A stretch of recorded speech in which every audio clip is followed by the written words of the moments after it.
Bismillahirrahmanirrahim. Assalamualaikum warahmatullahi wabarakatuh. Waalaikumsalam. Selamat siang anak-anak. Untuk pertemuan kali ini, mari kita mulai dengan baca doa. Hafid, tolong pimpin teman-teman untuk doa bersama.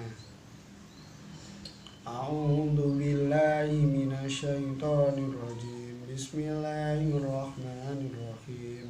Raditu billahi rabba wa bil islami dina wa bi Muhammadin nabiyya wa rasula. Rabbi zidni ilma warzuqni fahma. Amin. Semoga kita tetap selalu dirahmati oleh Allah Subhanahu wa taala dan semoga kita dimasukkan surganya. Amin ya rabbal alamin. Anak-anak, pesan untuk kalian semua, tetap patuhi protokol kesehatan dan selalu jaga kesehatan agar senantiasa kita selalu bisa belajar dan belajar. Kali ini kita akan membahas tentang peradaban Islam, peradaban bangsa Arab sebelum Islam. Peradaban bangsa Arab sebelum Islam yang disebut periode jahiliyah itu adalah bukti sebuah kebudayaan Arab yang mendahului datangnya kebudayaan Islam. Periode tersebut menyaksikan puncak sebuah peradaban tersendiri di kawasan antara kedua imperium, yaitu Imperium Bizantium dari Asia dan Imperium Sasan dari Persia. Sebagai kawasan yang tersebut antara dan harus melayani kepentingan keduanya, peradaban Arab telah melahirkan bangunan kebudayaannya sendiri. Kebudayaan tersebut telah mengambil unsur-unsur kebudayaan kedua imperium itu dari kebudayaan lain yang telah berkembang di kalangan bangsa-bangsa lama, seperti kebudayaan Yahudi, kebudayaan wilayah Mesopotamia, bekas-bekas peninggalan bangsa Sumeria maupun Akkadia dari era Babilonia hingga Assyria, kebudayaan Mesir maupun kebudayaan Kristo-Greko yang berkembang dengan nama kebudayaan Syriak atau Assyrianiyah di wilayah yang kemudian dikenal dengan nama Arab Al-Sam.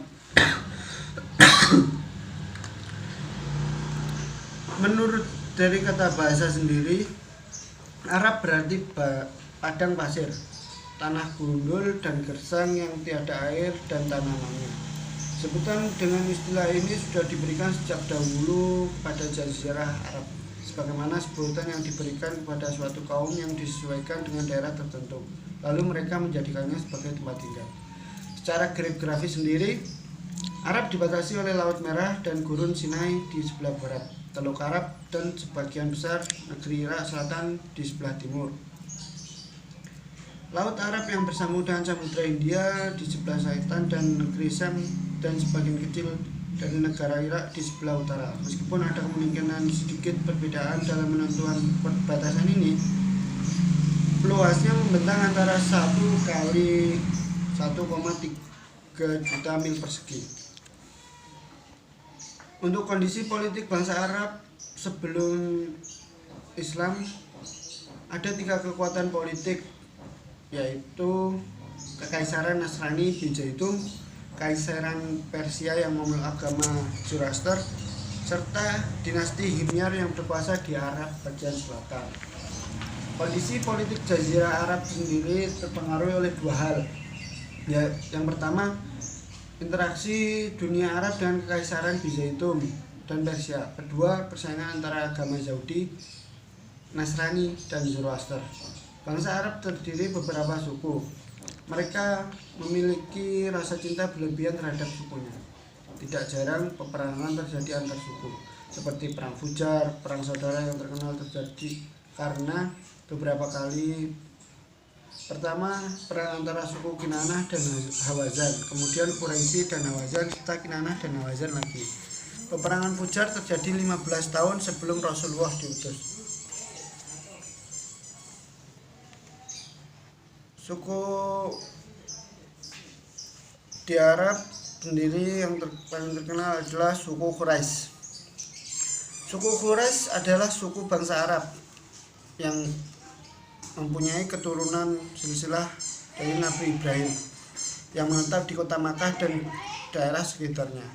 Klan-klan yang menetap di tengah kota tersebut Quraisy lembah, sementara yang menetap di daerah sekeliling kota disebut Quraisy pinggiran atau Badui. Untuk sistem kepercayaan dan kebudayaan Quraisy sendiri sebelum Islam, bangsa Arab percaya kepada Allah sebagai pencipta. Mereka sudah memahami keesaan Allah dan mengikuti agama yang menuhankan Allah. Sebelum Nabi Muhammad SAW diutus, mereka sudah kerap dikali kedatangan dakwah daripada Nabi utusan Allah yang menyampaikan suara agama menyembah kepada Tuhan yang Maha Esa semata-mata. Jangan sampai mempersekutukan sesuatu dengannya. Nabi-nabi utusan Allah yang datang dan berdakwah kepada bangsa Arab diantaranya Nabi Nuh alaihissalam diutus untuk kaum Ad dan Nabi Saleh diutus untuk kaum Samud. Mereka tidak mau menerima seruan para nabi Allah itu hingga diutusnya Nabi Ibrahim alaihissalam dan Nabi Ismail alaihissalam. Seruan Nabi Ibrahim dan Nabi Ismail diterima baik di sekitar Jazirah Arab. Namun ada suatu hal yang menghalangi, yaitu beberapa orang yang menyimpan dan menyebarkan agama lain sehingga mereka menyembah berhala. Dan ada 3 berhala yang paling besar ditempatkan di tempat-tempat tertentu, seperti Manat. Manat ditempatkan di Musalal di tepi Laut Merah dekat Hudaid.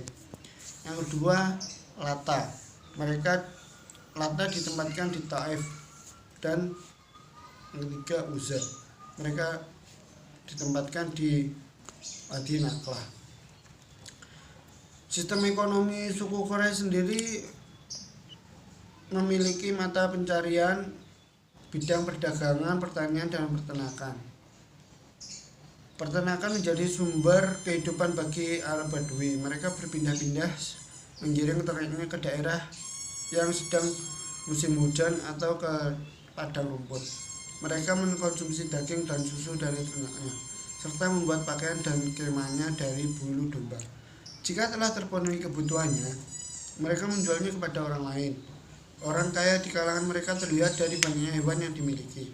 Selain Arab Badui, sebagian masyarakat perkotaan yang menjadikan peternakan sebagai sumber penghidupan, ada yang menjadi pengembala ternak milik sendiri, ada juga yang menggembala ternak orang lain, seperti Nabi Muhammad SAW.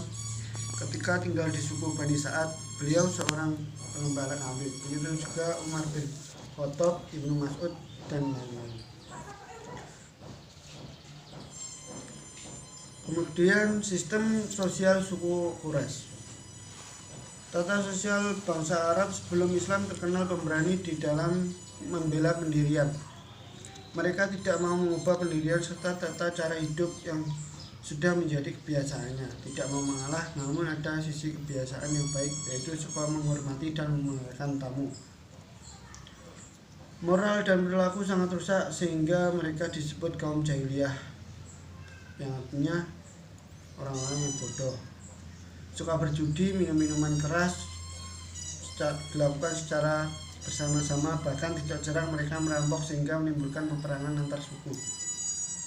Yang lebih buruk lagi, adanya suku Arab yang mengubur bayi perempuan mereka secara hidup-hidup. Mereka beranggapan bahwa anak perempuan itu tidak berguna dan hanya menyusahkan orang tua. Oleh karena itu, mereka merasa terhina apabila mempunyai anak perempuan. Di antara suku yang melakukan perbuatan keji dan tidak berkemanusiaan itu adalah suku Bani Tamim dan suku Bani Asad. Yang kemudian, pandangan bangsa Arab terhadap wanita.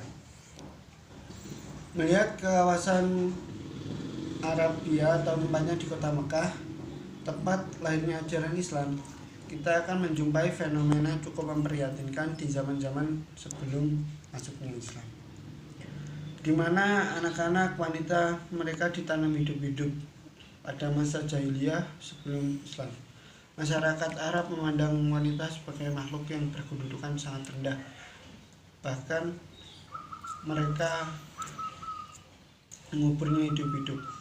Mereka sangat malu, sehingga apabila hatinya sedang dirundung kesedihan, mimik mukanya akan berubah menjadi masam.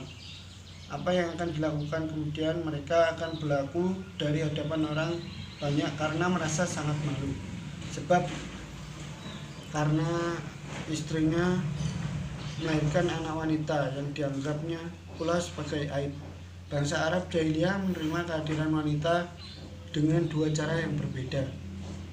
Mayoritas mereka menguburkan anak wanitanya hidup-hidup sebab seiring dengan itu mereka beranggapan terkubur jugalah segala aib yang menimpa dirinya.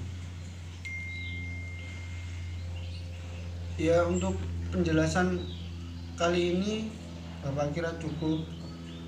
Untuk selanjutnya, mari kita bentuk kelompok lalu diskusikan bersama. Untuk yang masih belum paham, nanti bisa bertanya kepada Bapak atau teman-teman yang lain yang sudah paham. Untuk tugas minggu depan, kita buat cerita singkat mengenai tadi.